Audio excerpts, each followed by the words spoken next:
இது 60ஆம் ஞானபீடம்.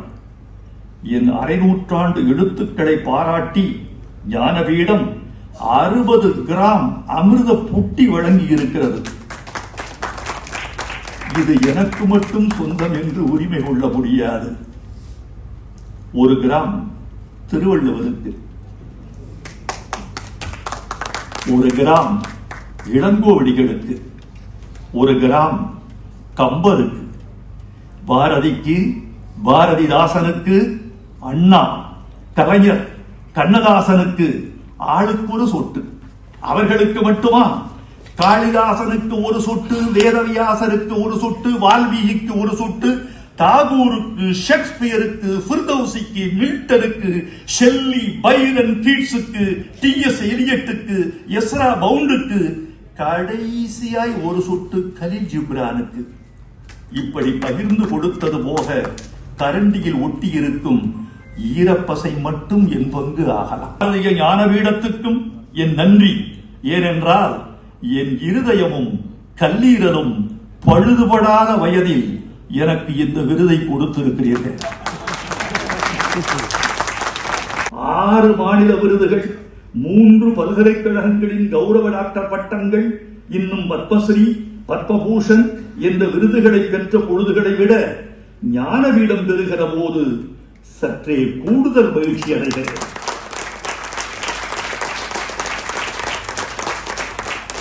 ஒரு புல்வெளி, ஒரு மரம், தரை மெழுகும் நிழல், அதில் உடையாத ஒரு நாற்காலி, கொஞ்சம் தேநீர், தலைக்கு மேலே பி. சுசீலா, எஸ். ஜானகி, லதா மங்கேஷ்கர் இருந்தால் போதும். தொடர்ந்து எழுதுவேன். ஞானபீடத்தை மேலும் மெருகேற்றுவேன். சில கேள்விகளோடு விடைபெறப் போகிறேன். என் பேச்சின் நிறைவு பகுதிக்கு வருகிறேன். முதற் கேள்வி: எழுத்தாளனுக்கு பிடித்த ஊடகம் காகிதம். எழுத்தாளனை வாழ வைப்பவன் வாசகன். இந்த இரண்டும் குறைந்து கொண்டே வருகிற தேசிய சூழலில் எழுதும் வேட்கையை எழுத்தாளன் இழந்து வருகிறான். அவனது அடுத்த ஊடகம் என்பது என்ன? வாசகனை பெருக்கும் வழி என்ன? என் முதற் கேள்வி. இரண்டாம் கேள்வி: இலக்கியத்துக்காக இந்தியா ஒரே ஒரு நோபல் பரிசுதான் பெற்றிருக்கிறது. அதுவும் 113 ஆண்டுகள் கடந்து விட்டன.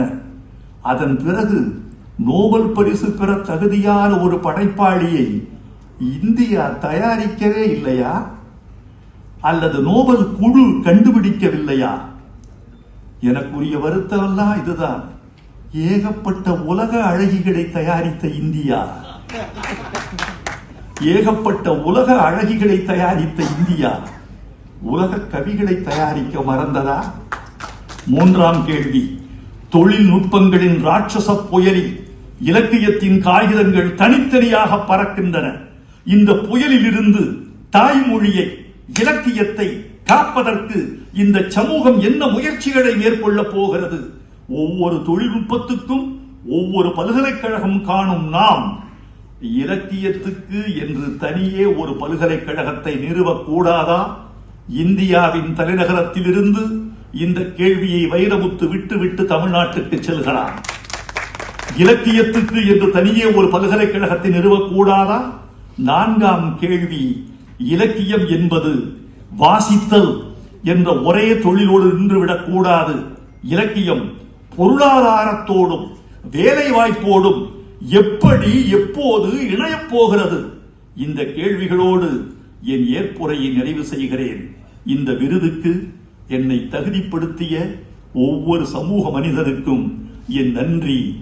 வாழ்க இலக்கியம், வெல்க தமிழ், வளர்க உலக மனித நேயம்.